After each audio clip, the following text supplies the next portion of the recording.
जय हरी. एकादश स्कंध भाग 103. 6व्या अध्यायामध्ये श्रीकृष्णाची अवतार समाप्ती याबद्दल नाथ महाराज सांगतात. प्रत्यक्ष भगवंताचा अवतार जरी झाला तरी त्याच्या देहाला मृत्यू आल्याशिवाय राहत नाही. यावेळी श्रीकृष्णांचं वय 125 वर्षाचं होतं. जो ध्येयवाद स्थापन करण्यासाठी त्यांनी जन्म घेतला तो समाजाच्या गळी उतरलेला पाहण्याचं भाग्य त्यांना लाभलं. त्या ध्येयवादाच्या सर्व विरोधकांचा त्यांनी पूर्ण निःपात केला होता. तेवढ्यात त्याचेच गोत्रज हे यादव अध्यात्मवादापासून झपाट्यानं दूर जाऊ लागले हे त्याच्या लक्षात आलं. राजकीय ऐश्वर्य, सत्ता आणि मान्यता भरपूर असल्यानं यादव भ्रष्ट झाले तर आपण केलेली कामगिरी आत्ताच उखळून जाईल या विचारानं त्यांचा राजकीय मृत्यू घडवून आणण्याचं कृष्णानं ठरवलं. त्याच्या जीवनातील हे शेवटचं महत्त्वाचं कार्य होतं. भगवंताने पूर्वी ज्यावेळी अवतार घेतले त्यावेळी आपल्याला नकळत असे मोठे कार्य त्याने करून टाकलं. त्याच्या चरणी ज्यांचा संकल्प होता असे सत्यवादी आणि साधू पुरुष पुष्कळ होते. त्यांच्या ठिकाणी भगवंतानं योग्य रीतीनं धर्म स्थापन केला आणि आपली उत्कृष्ट कीर्ती दशदिशांना विस्तारली. तिच्या श्रवणानं त्रिभुवन खात्रीनं पावन होऊन जातं. सगळ्यांमध्ये सर्वोत्तम अशा श्रीकृष्णाला पाहताच वृत्तीची खळबळ मोडून ती शांत होते. तो सगळ्यांचं मन रमवतो. कलियुगामध्ये साधू लोक त्याच्या परमकल्याणकारक चरित्राचं श्रवण कीर्तन करून त्रिगुणासगट मायामोह तरून जातील. मृत्यूलोकात मनुष्याची आयुमर्यादा 100 वर्ष नेमलेली आहे. आता असा जर विचार केला आपण तर सत्ययुग, त्रेतायुग, द्वापारयुग आणि कलियुग. सत्ययुगामध्ये या देहाची आयुमर्यादा होती 1,00,000 वर्ष. त्यानंतर त्रेतायुगामध्ये 1 शून्य कमी झाला, मग 10,000 वर्ष. मग द्वापारयुगामध्ये परत 1 शून्य कमी झाला, 1,000 वर्ष. आणि कलियुगामध्ये ही परत 1 शून्य कमी झाल्यामुळे आयुमर्यादा 100 वर्ष नेमलेली आहे. ती संपून श्रीकृष्णाला 25 वर्ष वर झाली. तो 125 वर्षाचा झाला, कारण त्यावेळेस आयुमर्यादा 1000 वर्षाची होती. या उपर आता देवांचं कार्य उरलेलं नाही. यादव कुलाचा नाश झाला की त्याची सगळी कार्य संपली. वीर्य, शौर्य आणि वैभव यांनी उन्मत्त झालेले, धर्माची पाळंमुळं खणू काढायला उद्युक्त झालेले. आता हे सगळं श्रीकृष्णांना कळतं ना. मर्यादा जशी समुद्राला रोखून ठेवते तसं योग बळानं श्रीकृष्णाने त्यांना आवरून धरलं होतं. त्यांना जर मोकळं सोडलं तर अधर्माला प्रवृत्त होऊन ते पृथ्वीवर अनर्थ माजवतील.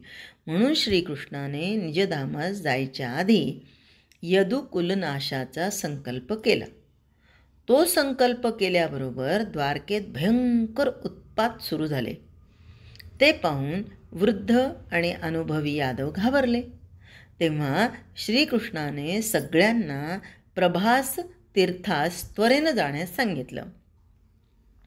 ओल्या भूमीत बी रुजत घालतात त्याप्रमाणे उत्तम दानपात्र सज्जन पाहून श्रद्धापूर्वक दान द्यावं.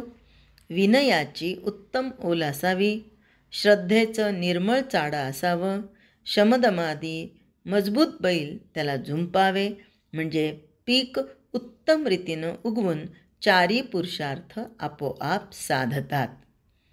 आता प्रभास क्षेत्राला नेऊन काय झालं त्याचा सविस्तर विचार भागवतामध्ये करूया. जेव्हा प्रत्यक्ष भागवत ऐकण्याची संधी मिळेल तेव्हा त्याचा सविस्तर विस्तार करूया. आता पुढे येतं ते भगवंतावर अतिशय विलक्षण करणारे जे उद्धव त्यांच्या बाबतीत. भारतीय अध्यात्म वाङ्मयात प्रेमाचं जे आदर्श आहे त्यामध्ये उद्धवाचा क्रमांक पहिल्या श्रेणीमध्ये लागतो. कल्याण स्वामींचा आणि श्री समर्थांचा जसा अनेक वर्ष अहोरात्र सहवास घडला, तसाच उद्धवाचा कित्येक वर्ष श्रीकृष्णांशी अत्यंत निकट सहवास होता. दोघांचं अंतःकरण इतकं एकरूप झालं होतं की त्यांचे देह दोन दिसले तरी अंतरंग एकरूपच होतं. अर्जुनाच्या आणि श्रीकृष्ण प्रेमाचा असा हा डांगोरा फार पिटला गेला. त्या मानानं उद्धवाचं आणि श्रीकृष्ण प्रेम संथपणे वाहत राहिलं. श्रीकृष्ण निजधामाला जायचा जेव्हा विचार करू लागले तेव्हा त्याच्या वियोगाची कल्पनाच उद्धवाला सहन होईना. निष्काम आणि निस्वार्थी सहवासाचं प्रेम काय असतं याचा साक्षात अनुभव नाथांना होता. कसा? तर जनार्दन स्वामींच्या सहवासात कितीतरी वर्ष त्यांनी काढली होती, म्हणून उद्धवाच्या अंतःकरणाची तळमळ शब्दांमध्ये व्यक्त करताना नाथांच्या काव्यस्फूर्तीला शुद्ध प्रेम भावनेचं विलक्षण ओज चढलं आहे. नाथ भागवतातील 6व्या अध्यायात 320 पासून ते 377 ओव्या भक्त होऊ इच्छिणाऱ्यांनी जरूर पाठ कराव्यात.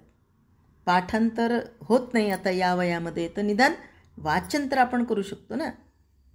नाथ महाराज सांगतात की उद्धव सदोदित श्रीकृष्णांबरोबर असायचे. त्याच्या आज्ञेप्रमाणे चालायचं. श्रीकृष्ण निजधामात जाण्याचा काळ जवळ आला हे जेव्हा उद्धवानं ओळखलं तेव्हा त्याच्या मनात अतिशय वाईट, इतकं वाईट वाटायला लागलं त्याला, आणि तो एकदम गहिवरला. त्याचा गळा दाटून आला. त्याच्या डोळ्यातून अश्रुधारा वाहू लागल्या. सर्वांगाला घाम फुटला आणि हृदयातून हुंदक्यावर हुंदके येऊ लागले.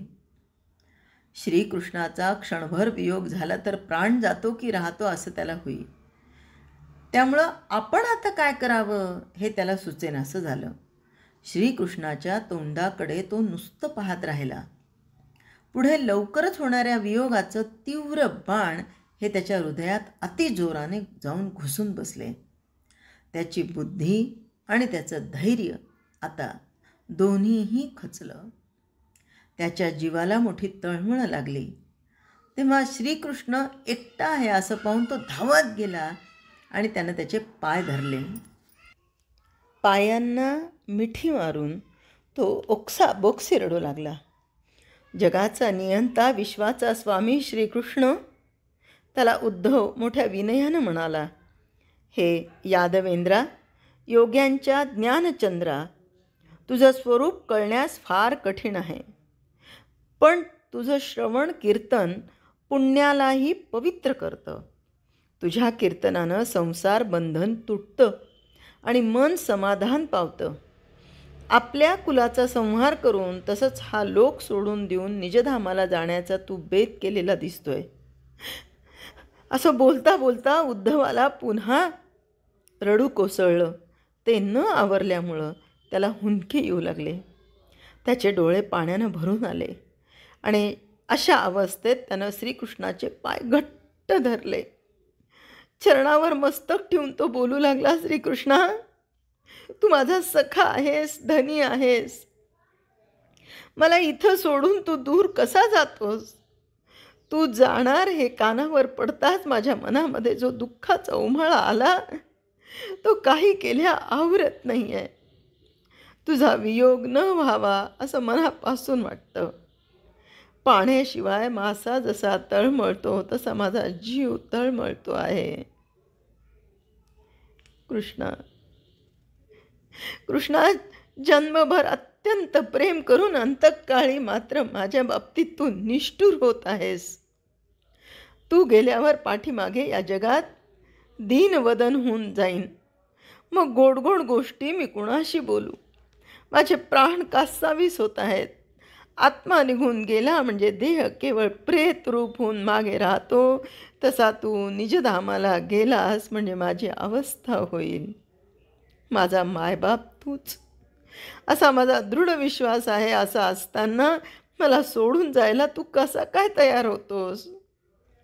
तू निजधामाला जायला निघालास खरा, पण मला कुणाच्या हाती सोपवलं आहेस?